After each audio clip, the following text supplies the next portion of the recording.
नमस्कार पत्रकार जी, नमस्कार बाबा। पत्रकार जी, आज किसका केस है?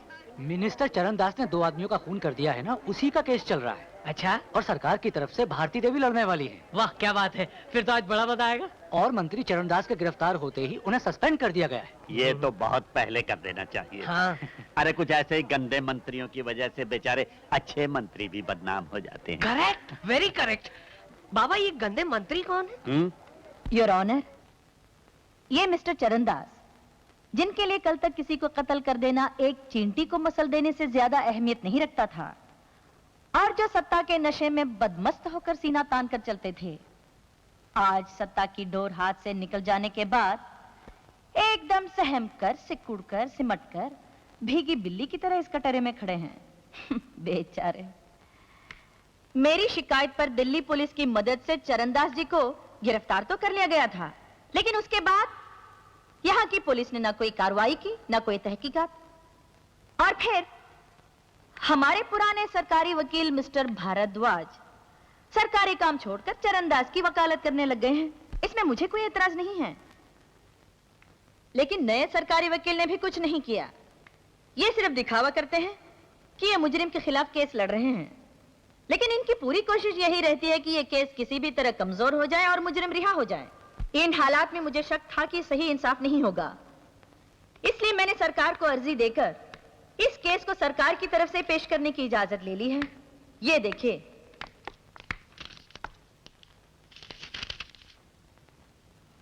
Yes, you may proceed.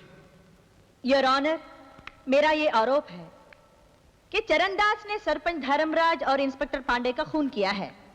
Your honour, मेरे मवक्किल पर खून का इल्जाम तो लगाया गया है, लेकिन अब तक ना तो कोई सबूत मिला है और ना ही कोई गवाह सामने आया है। यहां तक कि लाशों का भी पता नहीं चला है, और ना ही अब तक सरकारी वकील साहब ने अदालत में कोई रिपोर्ट पेश की है। इस मामले में प्रोसिक्यूशन का क्या कहना है? योर ऑनर, सरपंच धर्मराज और इंस्पेक्टर पांडे के घर वालों ने सिर्फ ये रिपोर्ट लिखवाई है कि वो लोग लापता हैं। पुलिस तलाश कर रही है, लेकिन अभी तक उन लोगों का कुछ पता नहीं लगा। और सिर्फ लापता होने की बिना पर खून का मुकदमा नहीं चलाया जा सकता। वाह, सरकारी वकील और वकीले सफाई क्या नाटक कर रहे हैं। यह नाटक नहीं है मैडम, कानून का सवाल है, इंसाफ का सवाल है। आप कहती हैं कि 2 खून हुए हैं, अगर खून हुए तो लाशों को मिलना चाहिए, उनका पोस्टमार्टम होना चाहिए और डॉक्टर की रिपोर्ट अदालत में पेश होनी चाहिए। यही खून के मुकदमे का तरीका है। बिना किसी ठोस सबूत के एक शरीफ और इज्जतदार आदमी को कानून के कटहरे में खड़ा कर देना ठीक नहीं है योर ऑनर। इसलिए अदालत से मेरी यह दरखास्त है कि मेरे मवक्किल पर चलाए गए इस बेबुनियाद मुकदमे को खारिज कर दिया जाए। मालूम पड़ता है वकीले सफाई को जिंदा इंसानों से ज्यादा मुर्दों से लगाव है, तभी लाशों की बिना पर इतना जोर दे रहे हैं। अगर इन्हें लाशें देखने की इतनी तमन्ना है तो मैं इनका यह अरमान पूरा किए देती हूँ। वो लाशें अभी तक उसी जगह पर हैं जहां खूनी ने खून करने के बाद उन्हें जमीन में गाड़ दिया था। इससे पहले कि वो लाशें वहां से गायब कर दी जाएं, मेरी अदालत से रिक्वेस्ट है कि इसी वक्त मेरे साथ चलकर उन्हें अपनी आंखों से देख लें। ठीक है, अदालत वहां जाएगी। बाबा, आपका क्या ख्याल है, इतने दिनों के बाद वो लाशें वहाँ सही सलामत मिलेंगी? उन्हें कुत्ते और कीड़े नहीं खा गए होंगे? जरूर मिलेंगी। अरे कुछ ऑफिसर्स और पॉलिटिशियंस इतने सड़े हुए होते हैं कि उन्हें कुत्ते और कीड़े भी नहीं खाते, चाहे भूखे मर जाएं। तू यही पूछने वाला है ना, कुत्ता कौन है? हाँ। तू।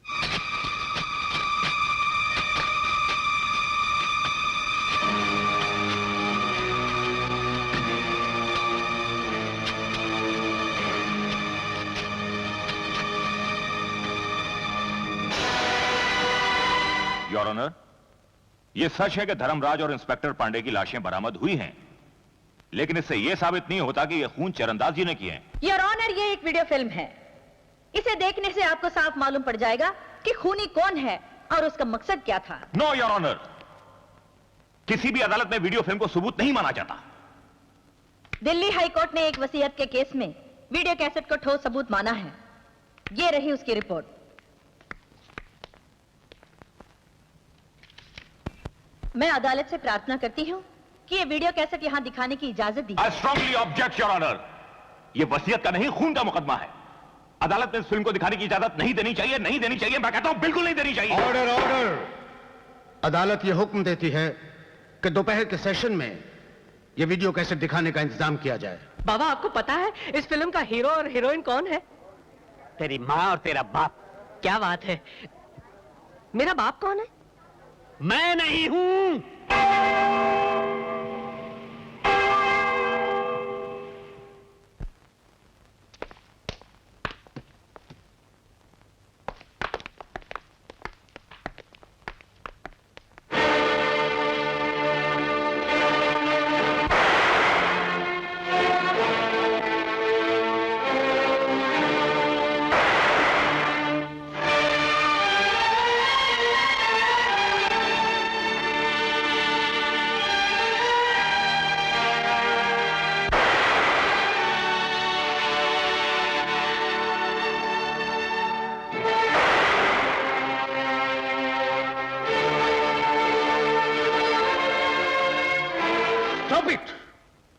चरणदास जी, अभी जो शख्स वीडियो पे खून करते हुए देखा गया, क्या वो आप ही थे?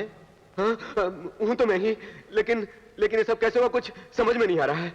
जरूर मेरे साथ कुछ धोखा किया गया है। योर ऑनर, इस वीडियो फिल्म का होना इस बात का सबूत है कि किसी को पहले से ही यह पता था कि खून होने वाले हैं। इसलिए मौका वारदात पर उन्होंने पहले से ही वीडियो कैमरा लगाकर रख दिया, अपनी आंखों के सामने खून होते हुए देखे और फिल्म उतार ली। और इस फिल्म की प्रोड्यूसर और डायरेक्टर हैं मिस जूली। यह सबूत नहीं है योर ऑनर, बल्कि मेरे मवक्किल को फंसाने की एक घिनौनी साजिश है, एक चाल है। यस मिस्टर भारद्वाज, ये सच है। ये फिल्म एक चाल है। योर ऑनर, इस फिल्म में जूली का रोल अदा करने वाली इस औरत का असली नाम जूली नहीं है। ये मिस्टर भारद्वाज भी जानते हैं, सरकारी वकील भी जानते हैं और चरणदास भी जानते हैं। मगर पूरे मुकदमे के दौरान इन्होंने कभी यह जाहिर होने नहीं दिया कि ये इस बात को जानते हैं, क्योंकि इनको डर था कि ये जाहिर होने से कहीं वो खुद ना फंस जाए। इसका असली नाम है आरती वर्मा। मिस जूली, क्या ये सब सच है? हाँ जज साहब, ये सच है। मैं वही आरती वर्मा हूं जिसके बेकसूर पति को कानून के खिलाड़ियों ने खूनी ठहराकर जेल भिजवा दिया था। मैं वही आरती वर्मा हूं जो धर्म, समाज और भगवान से डरकर जीती थी। पर मुझ अभागन को गांव के सरपंच ने वैश्या ठहराकर मेरी छोटी सी बच्ची के साथ गांव से बाहर निकाल दिया था और पुलिस के हवाले कर दिया था। मैं वही आरती वर्मा हूं जिसने उस पुलिस ऑफिसर से इंसाफ मांगा। बदले में उसने मेरा शरीर मांग लिया। जब मैंने उसका विरोध किया तो उस राक्षस ने मेरी आंखों के सामने मेरी फूल जैसी बच्ची का गला घोटकर उसे मार डाला। मैं वही आरती वर्मा हूं जो अपनी बच्ची की लाश हाथों में लिए इस मंत्री के पास ये सोचकर गई थी कि ये अबलाओं का रक्षक है, मेरी भी रक्षा करेगा, मुझे इंसाफ दिलाएगा। पर इसने मुझे झूठा आश्वासन देकर बड़ी हमदर्दी के साथ मेरी बच्ची का अंतिम संस्कार करवा दिया। उस वक्त मुझे मालूम नहीं था कि ये बाद में मेरी पवित्रता और सतीत्व का भी अंतिम संस्कार कर देगा।